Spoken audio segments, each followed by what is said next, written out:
ఎన్నికల్లో ఓడిపోయినప్పుడు మీరు ఎంత బాధపడ్డారు?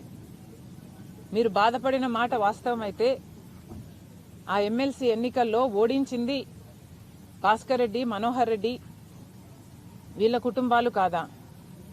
మరి అలాంటి వాళ్ళనే పిలిచి మళ్ళీ మీరు ఎంపీ టికెట్ అప్పుడు ఇచ్చారు, మళ్ళీ ఇప్పుడు ఇచ్చారు. మరి ఎంత బాధపడ్డారు మీరు? నిజంగానే నేను అక్కడ ఓడిపోతాను అన్న నమ్మకమే మీకుంటే మరి ఈరోజు ఎందుకు భయపడుతున్నారు? ఎందుకు వైఎస్ కుటుంబాన్ని అంతటినీ దించి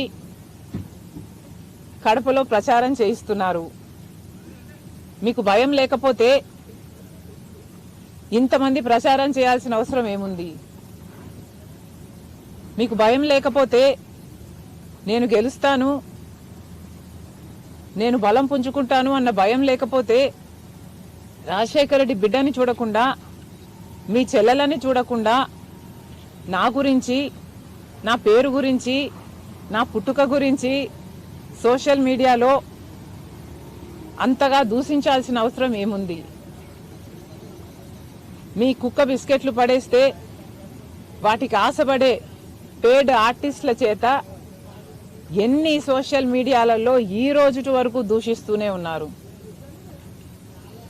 జగన్మోహన్ రెడ్డి గారికి ఓడిపోతాము అన్న భయం పట్టుకుంది కాబట్టే ఈ చర్యలన్నీ చేస్తున్నారు.